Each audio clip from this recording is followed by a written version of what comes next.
membangun hubungan dengan pelanggan.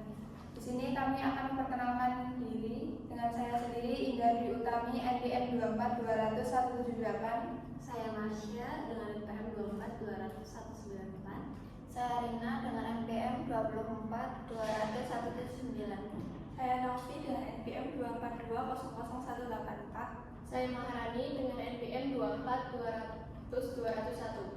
Saya Gustina dengan NPM 24200-173. Saya Talita Novelia dengan NPM 24200-181. Di sini kami akan menjelaskan tentang apa itu hubungan pemasaran. Hubungan pemasaran atau marketing relationship itu proses mengidentifikasi, membangun, memelihara, memperkuat, dan jika perlu menghentikan hubungan dengan pelanggan dan pemangku kepentingan lain dengan menguntungkan satu pihak atau semua pihak yang terlibat sehingga tujuan dari semua pihak yang terlibat terpenuhi. Hubungan pemasaran juga merupakan bentuk pemasaran yang berkembang dari pemasaran langsung atau direct marketing yang melainkan pada membangun hubungan dalam jangka waktu yang lebih lama dengan para pelanggan dan bukan hanya berfokus pada transaksi per transaksi saja. Pemasaran hubungan dan manajemen hubungan. Pemasaran hubungan pelanggan dan manajemen hubungan pelanggan atau CRM memiliki fokus yang berbeda. Pemasaran hubungan berfokus pada penciptaan hubungan pelanggan untuk mendorong loyalitas dan meningkatkan kepuasan pelanggan. CRM berfokus pada pengumpulan, pengelolaan, dan analisis data pelanggan untuk membuat keputusan yang lebih baik tentang interaksi pelanggan. Selanjutnya yaitu manfaat pemasaran hubungan pelanggan. Yang pertama yaitu biaya akuisisi yang lebih rendah. Biaya layanan pelanggan dapat turun karena pelanggan setia menjadi lebih berpengetahuan dan mandiri. Yang kedua yaitu tingkat retensi yang tinggi. Membangun hubungan pelanggan yang bertahan lama dan membangun loyalitas pelanggan. Selanjutnya yaitu peningkatan ROI. Upaya pemasaran yang menghasilkan ROI lebih tinggi mendorong inisiatif keterlibatan pelanggan lebih lanjut. Selanjutnya yaitu peningkatan penjualan. Loyalitas pelanggan menghasilkan pembelian berulang dan peningkatan pengeluaran sehingga meningkatkan stabilitas keuangan. Kemudian meningkatnya kesadaran merek.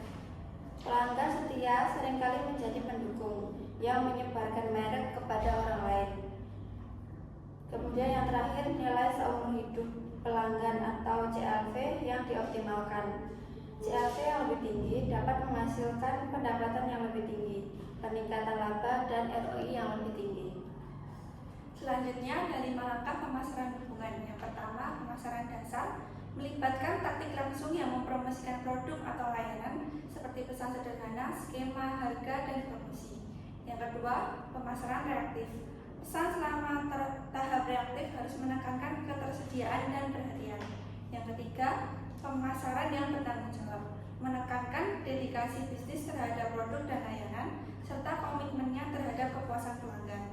Yang keempat, pemasaran proaktif, bertujuan untuk memperkuat hubungan, terus meningkatkan dan menyempurnakan pengalaman pelanggan, serta mencegah masalah sebelum terjadi.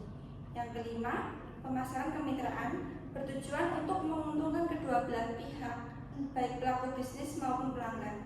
Pada tahap ini melibatkan pemahaman kebutuhan pelanggan jangka panjang, kerjasama, dan penciptaan nilai.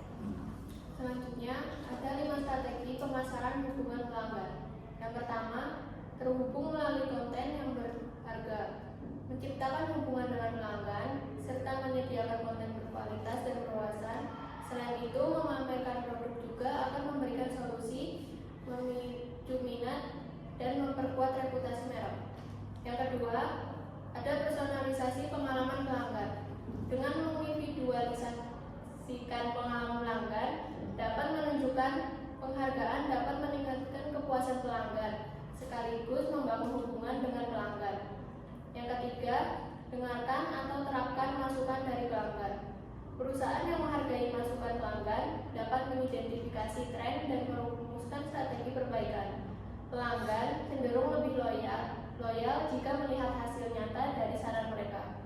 Yang keempat, gunakan otomatisasi untuk keuntungan Anda.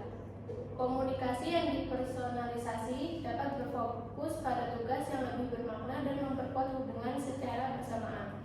Dan yang terakhir, menetapkan program loyalitas pelanggan. Memberikan insentif juga dapat meningkatkan visabilitas dan reputasi dengan mendorong promosi dari mulut ke mulut yang positif. Contoh relationship marketing. 1. Program loyalitas pelanggan. Program ini paling banyak ditemukan pada bisnis yang bergerak di bidang retail. 2. Layanan pelanggan. Perusahaan manapun harus memiliki layanan pelanggan atau customer service secara langsung maupun melalui perantara. 3. Media sosial. Perusahaan akan memiliki rasa kebersamaan dan membangun hubungan yang lebih kuat dengan pelanggan melalui media sosial. Keempat, acara komunitas. Acara komunitas bisa menjadi kesempatan bagi perusahaan untuk membangun hubungan dengan pelanggan. Perusahaan juga bisa mensponsori atau berpartisipasi terhadap acara tersebut. Yang kelima, pemberian insentif secara personal. Perusahaan bisa menawarkan insentif atau diskon kepada pelanggan di hari ulang tahun. Pelanggan harus terdaftar untuk mendapatkan keuntungan tersebut. Lalu yang terakhir ada testimoni pelanggan. Tidak hanya dibaca tetapi ditanggapi. Pelanggan akan melihat bahwa perusahaan sangat menghargai pendapat dan kebutuhan mereka. Sekian presentasi dari kami. Jika ada pertanyaan, silakan tulis di kolom komentar. Wassalamualaikum warahmatullahi wabarakatuh.